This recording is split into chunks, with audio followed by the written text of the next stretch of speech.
Welcome to Real Estate Coaching Radio, starring award-winning real estate coaches and #1 international best-selling authors, Tim and Julie Harris. This is the #1 daily radio show for realtors looking for a no BS, authentic, real-time coaching experience. What's really working in today's market, how to generate more leads, make more money, and have more time for what you love in your life.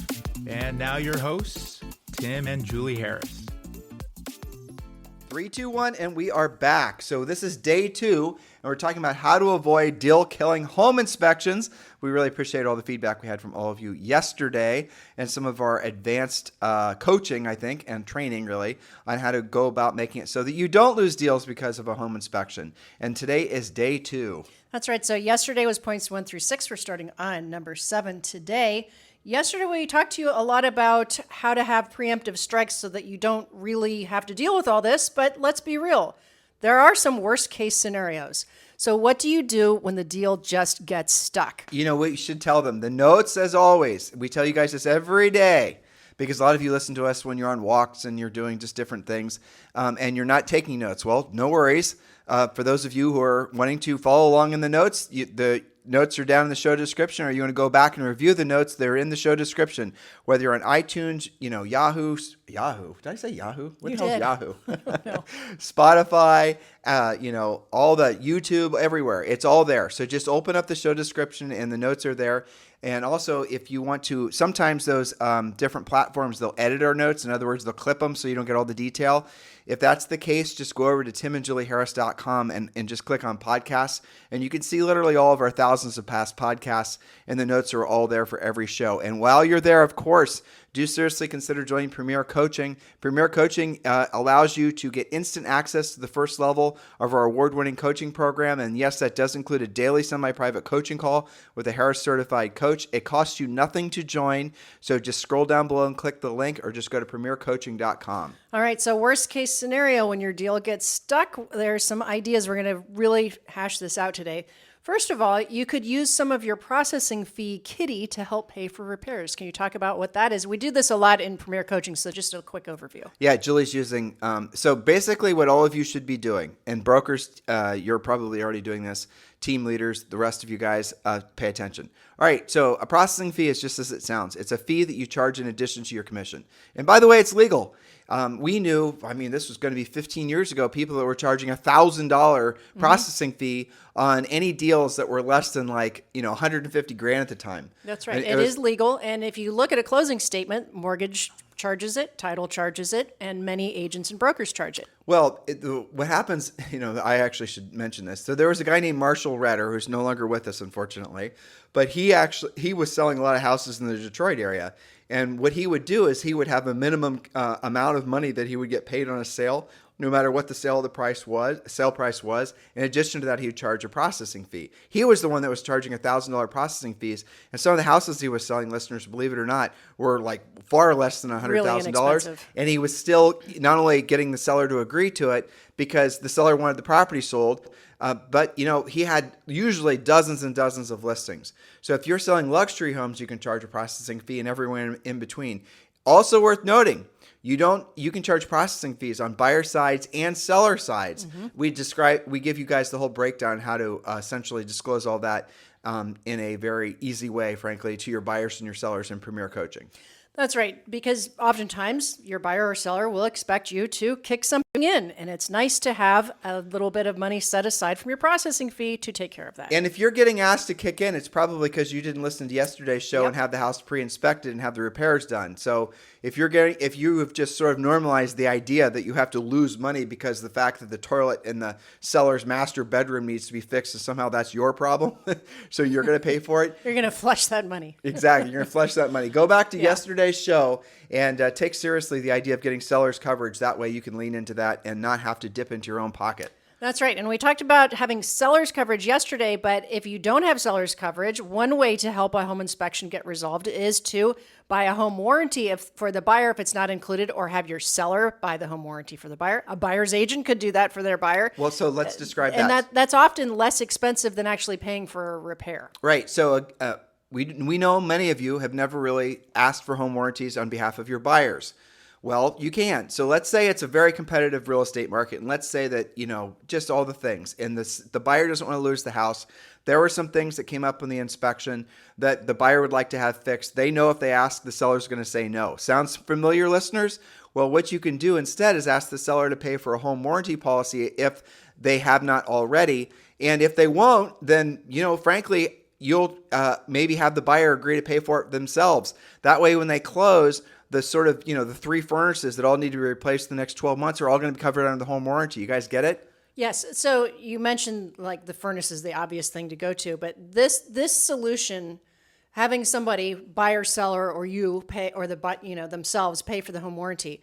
This is especially good on older houses where everything is working, but it's old, right? So, okay, oh my gosh, this is terrible. Like a home inspector says, it's a 15-year-old furnace. It's going to need replaced.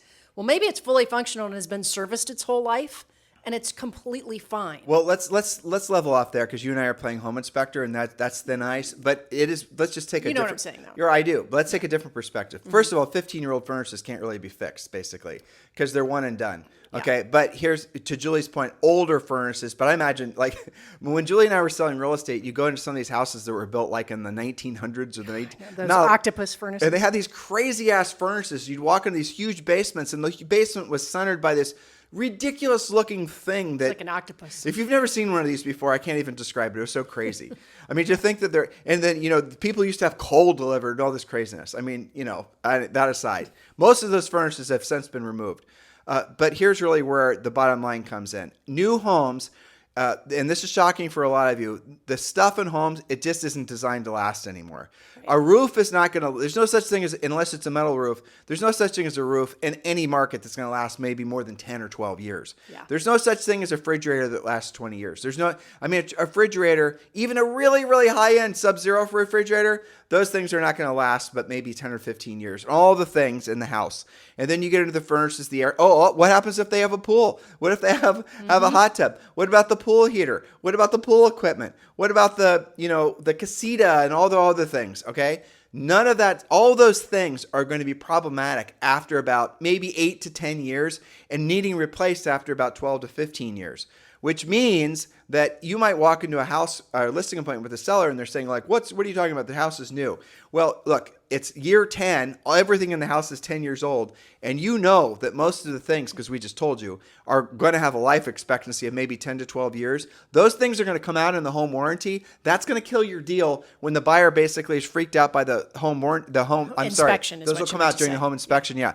That'll freak the buyer out during the home inspection when they know that they have to replace all the things.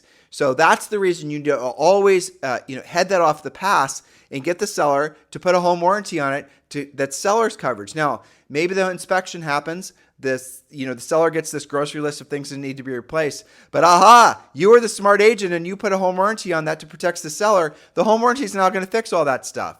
You guys get it? Follow our system. It'll save your deals. And it'll make you look like Superman or Superwoman in the eyes of your buyer or your seller. For being proactive and not waiting for them to suffer. Okay, so number 8, the worst case scenario. You guessed it. Your buyer or seller expects you to pony up and pay for the repairs. I know, not your furnace, not your repair, but it is your deal.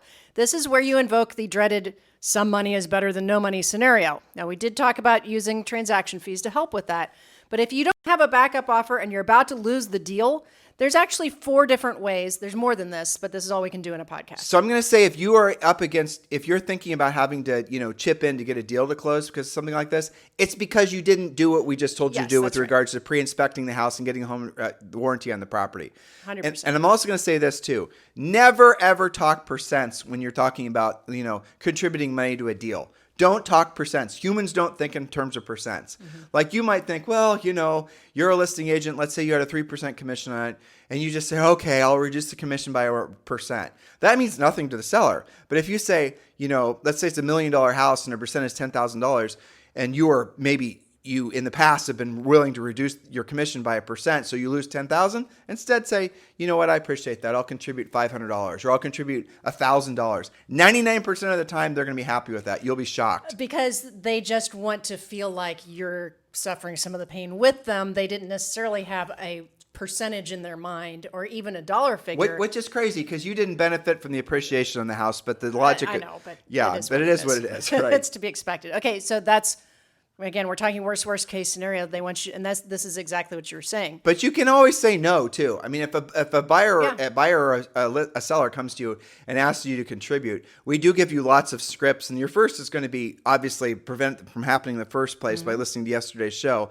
And the second thing, we're going to give you some scripting on how you can say no, and do it in such a way that you don't make anybody mad. But if it still doesn't work, and the house is going to be hard to sell if it goes back on the market, because now the disclosure form has to be updated with all the skeletons and all the closets, hopefully not literally, then you're going to be dealing with a house that's even going to be harder to sell. In situations like that, if you have to chip in a little to get the deal to close, you should probably do it because Julie's point, some money is better than no money. That's right. So again, 4 ways of resolving this, what you said: chip in versus paying for it. Let's say it's a $5,000 repair. You've got estimates. Maybe you offer $500 to help out versus losing a big chunk of your commission that you've worked so hard for. Again, to your point, they just want to feel that you're chipping in. Now, next thing you could do, if it's possible, get the seller and buyer to just meet in the middle. In our $5,000 scenario, the seller escrows $2,500 towards repairs to be released to the service provider when the receipt is submitted. The seller knows it's going to repairs, and the buyer has some money to work with. And the buyer has chipped in as well. Now, you can also, and I remember we did this. This is like your worst case scenario. It's a standoff, and everybody's mad at everybody. Try splitting the repair in 4 ways: the buyer, the seller, the listing agent, and the buyer's agent. Split it up, even Steven, everybody contributes. It's a good way to level the playing field and keep everybody happy. Now, if the seller wants to repair the item, but doesn't have the cash to pay for it, especially on big ticket stuff, find a repair person who can be paid in full at closing out of the seller's proceeds. Exactly. Now, that scenario that Julie just painted, you're going to see in some markets, there's going to be older people that don't have the cash to replace the $20,000 roof. That's usually where you come up against this, because everyone's got equity, but that doesn't mean they have cash. They can't write a check for it before closing. Exactly. It'll be something's going to, they just can't. So you could find a service provider that will do it. And what happens then is the money that's going to replace that $20,000 roof. By the way, did you get our roof insurance coverage on that roof? I'm working on it. Okay, they're sending the adjuster out today. we have a hail damaged roof in Texas. All right. So you can set that money aside. Like the seller will, you find a roofer that will replace the roof prior to closing. Let's just say it has to be done prior to closing. That money to pay for the repair will then be set aside at the title escrow attorney's office and then be paid to that contractor at closing. And it'll show up on, the expense to the seller They closing. send a receipt just like the termite guy does, right? They send it to title and it becomes part of the closing statement, gets paid out of the funds. And the work can be done after closing. The money can come out of the seller's proceeds. Again, we told you guys about this yesterday. Go into the, escrow account or whatever it's called in your state. And then the buyer has, say, 90 days, 6 months to get the roof replaced. And then the money's released to that, the buyer to pay for the roof. Or if they don't get it done in time, the money goes back to the seller. Yes. Unless it's FHA or VA, and then you've got a whole other problem, which we talked about yesterday. Yep. Okay, now, number 9, the Hail Mary solution. Speaking of hail, right? You must have read that ahead. Yes, you pay for it, but it's a loan, not a gift from you. Have your title company create a promissory note, charge a little interest, and have a date by which it must be paid, and actually file it at closing. Again, not on something that's $500, but on like an expensive roof or something like that. You may or may not be paid, but it's better than just giving your money away. And you will remember, Tim, that we did do this a few times and we didn't expect to be paid back. But miraculously, every single one of them paid us back within a year of closing. And became great sources of business. Now, if you're going to do this, you've got to let all parties to the transaction know so no one finds out and thinks that there was some kind of, janky business going on. That's why you want to file it and disclose it. And, exactly. All those things. That's a very last case scenario. Especially these days when, to your earlier point, most everybody has equity and can do the solution we did before that one. Okay, number 10, be willing to lose the deal, but make sure you and the seller have a plan to get it back on the market. Extend your listing agreement. Figure out if they have to fix items or not fix items, but disclose. Maybe the repairs get done and it goes back on the market with or without a higher price. It totally depends on the situation and what kind of repair we're talking about. So, yes, if you're going to walk away, let's just tell them to go jump in a lake. You better have a plan for after that happens. And the plan's going to include, as we've been helping, doing our best to help you guys understand, is updating the property disclosure form. Oh, Julie, hold on. I had this property as a rental property. I didn't know crap about the property. And when I don't have to do a property disclosure form. You have it inspected or appraised with, government financing, and then you get this litany of things that need to be fixed. Now you do know. And now you do know. Guess what you have to do, even if you don't have actual knowledge prior because it was a rental property, you didn't live in it. Now you have actual knowledge, Mr. Smarty Pants owner. Now you have to update it, and that's, so get the crap done prior to putting the house for sale. If not, work it through. Honestly, that's the easy button. But if not, you're going to have to fix it because the house, once the property disclosure form is updated with all the repairs, all the needed issues, those things are going to have to be done no matter what. That's right. And this next part we talked about a little bit yesterday. Caution, especially to listing agents. Be sure you're doing what the seller, or if you're on the buyer side, what the buyer wishes to do versus inserting your opinion. Many times when you submit the list and just keep your mouth shut, the seller will say, yes, I knew about that. I'm taking care of it. How about I fix A, B, and C and offer them $1,500 for the rest? Don't create objections where there aren't any. And again, we go back to the home warranty, the seller's home warranty. And then a cautionary tale to buyer's agents. Don't overreact on behalf of your buyers. Don't use home inspectors who like drama. Good bedside manner is beneficial. So prepare your buyers that this is a negotiation, not a bloodbath. And also, here's the thing. Here's a crazy thing too. A lot of times, if you as the buyer's agent don't ramp them all up that we're going to come after the seller on a secondary negotiation on the inspection, the buyer will get the report. Remember, they saw the house. They told you they wanted to buy it. And they'll be like, yeah, that's about what we expected. And instead of using it as a bloodbath for the seller, they use it as a checklist of the stuff that they're going to do. Maybe they wanted to buy a rehab. This goes back to the point Julie made earlier. Keep your mouth shut. Because if the buyer, to Julie's point, if the home inspection comes through and you're like, okay, I'm going to go back to battle. No, you ask the buyer what they want to do. Right. Don't just automatically assume that they want to jeopardize pissing the seller off and losing the deal mistake. Because of just whatever came off in the home inspection report. They maybe knew about all those things and were perfectly fine doing all the work themselves. Frankly, that's the smart move in most markets for the buyers to basically go in expecting there to be a fair amount of work that's going to be done and just be grateful that you get the house because guess what? Yeah. Over the long period of time, obviously it's going to have been a huge home run having purchased the home. Well, right. By the time you close, they've built equity. Yeah, you know exactly. what I'm saying? So let's talk for a second about this bedside manner idea with home inspectors. Thank you for doing that. Okay. I was going to bring that up. Because sometimes it's not you, it's not the agent, it's not the buyer or the seller. Sometimes it's actually an overly dramatic home inspector. So home inspectors, for the most part, in most markets, don't have really any experience because for the most part, in most markets, there's no home inspections that have happened for a long period of time. A long time. So you're dealing with a lot of home inspectors that have no bedside manner. They're just going to show up and act like, a cyclone of horribleness. And they're going to, oh my gosh, reverse polarity on an outlet. And they're going to make it sound like the house is going to blow up and become sort of a black hole that aliens are going to escape into our realm with, whatever. Exactly. I mean, they're going to say all kinds of crap. So here's what you do.